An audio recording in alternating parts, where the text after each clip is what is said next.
Well, hello there, friends and RC family. My name is Alec from Heinen Hobbies, and if you're new to this channel, I very much appreciate you checking it out. I hope you will stick around, watch at least this video, see if this content seems worth your while, and consider subscribing so that then I can say to you, if you aren't new here, welcome back to yet another Friday upload, this time back out at the beautiful Desert Mountain in central Utah. Centrally located, of course, so that we can host the 2023 North vs. South Utah RC Crawling Championships. This is the second annual North vs. South Utah RC Crawling Championships. And are you guys sick of seeing this content yet? I know that I am not sick of watching it.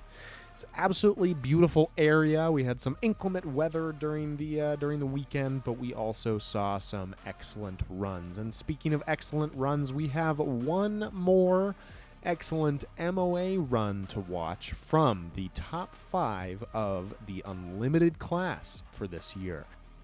This is Nick. Nick's going to show us how it's done here on this course. It's going to be the final competitor here to bring this top 5 for the unlimited class to an end and give us the results we need to know who came out on top, who the top 3 podium contenders were for the 2023 season, and generally speaking, who can claim to be the #1 MOA or the #1 unlimited class driver in Utah for the 2023 season.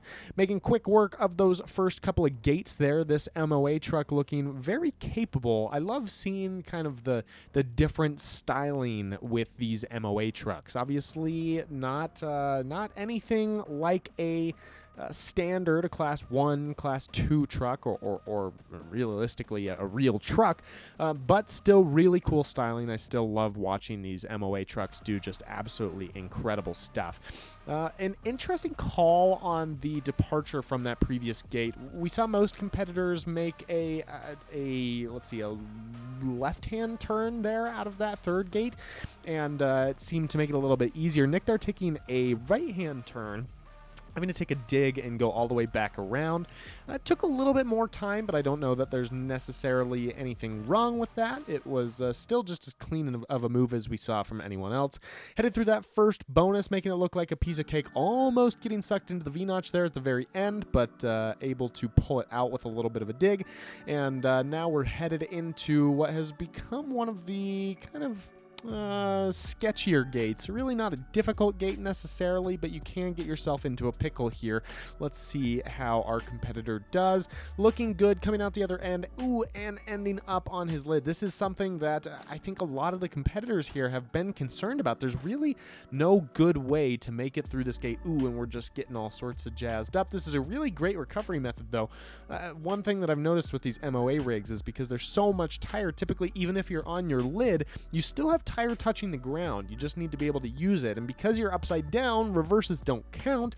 So you might as well try to use a reverse and do like what Nick did here. Try to get yourself up on one of the rock walls so that you can flip yourself back up and over. Just kind of reverse your way back up on your lid to the point where you flip over and you'll flip back over upright.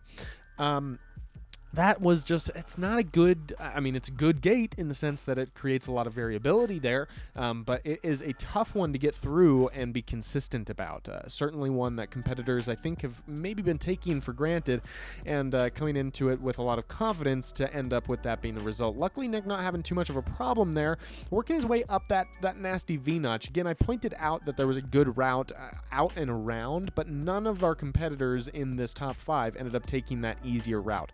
I know that these guys were definitely competing for time, and so it's interesting. I'd be curious to see 2 trucks go side by side, one up that V-notch and one kind of out and along the ridge, which is definitely a longer route, but certainly seems like it's a less treacherous route. I wonder which one would actually take more time or if it would be negligible. Making his way up this little steep section here, we see that the competitor's rig is definitely struggling a little bit more with those ascents. than some of these other MOA rigs. Maybe a little bit too top heavy, or a little bit more top heaviness to it in this rig than in the other ones that we've seen competing so far. Headed into gate number 7 now. This has been one of the decision makers on the course as well, especially for these MOA rigs. Again, just providing a little bit of variability, or creating a difficult enough circumstance to create some variability in between these MOA trucks. But let's see how Nick handles it. Looking good so far. A little bit of slide from the rear, but at the right time. He doesn't hit that upper gate. Steers down low into the V-notch and floats that rear tire just past there. If he had any more wheelbase there, that could have turned out poorly, but luckily Nick made that look like a piece of cake. Headed into the second bonus here with a -10. We could see this competitor finish out with a -20 total potentially, which would definitely put him in contention for the top 3. Now, with this score, we'll just have to see. A lot of it, I think, is potentially going to come down to time here. Heading into this second bonus, we can see them putting a lot of stress on that front axle, but able to turn off the rear axle and stop yourself from pushing too hard into that ledge on the far side, making that second bonus look like a piece of cake. Nick now with a -20, headed into the 5-minute range though, so definitely a little bit longer of a run that we've seen from other competitors so far. Consistency is key. The turtle versus the hare. Well, if you're able to go slow and steady and not make any mistakes, that can still certainly win the race. So even though we're closing in here on 5:30, just about to make it through gate number 8, I'm not too concerned. We still have up to that 7-minute mark before we run out of time. Making it through that gate there, dragging the rear axle the whole way. I think I would have maybe liked to see a little bit of rear wheel speed there, just to bring that rear in line a little bit easier, but he still made it look like generally relatively easy. Let's head into gate number 9. Let's see what this competitor's move is going to be, and it looks like he's just going to make that U-turn there. He's not going to take the long route. Really, the doozy about gate number 9 is setting yourself up to avoid that boundary line on the lower side. And he's doing a good job. He's actually taking a different approach here, jamming that passenger side front tire into the notch and actually using that as a way to just kind of skirt along the boundary line on the lower side. This is the only competitor that we saw skirt through or skirt past that boundary line on the lower end. A very interesting technique, interesting approach, but it worked out for him, so you can't knock him for that. Unfortunately, this didn't work out so well as soon as we got down below that boundary line. Now, although it did kind of set him up in a better situation in terms of putting him closer to the final gate, also put him on his lid, and he took a few seconds there to get all uprighted. Not too big of a deal as long as he can get through this gate number 10 in about 15 seconds. And unfortunately, tapping that last gate, just getting a little bit trigger happy, a little throttle happy there at the end, still ending up with an excellent score and an excellent time though. A -10 at a 6:49.01.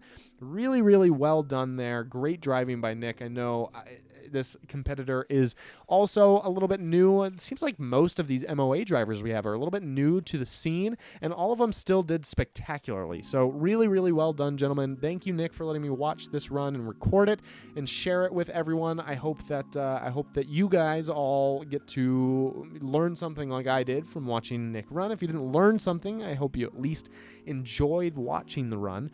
And that's all I've got for you this time. I am going to have to do some maths and some confirmations to figure out what the top 5 results are. So I will give that to you in the next Friday upload. So make sure that you subscribe so you don't miss that. You made it to the end of the video though, so if you did like it, go ahead and throw a like down and let me know what you're doing this weekend in the comment section down below. I always want to know. I personally am going to be hobbling around. I actually injured myself recently, so hopefully we'll get back out crawling soon, but until then I hope you all can hit some hard lines or maybe some scale trails for me in the meantime, and we will see you next Friday. Cheers.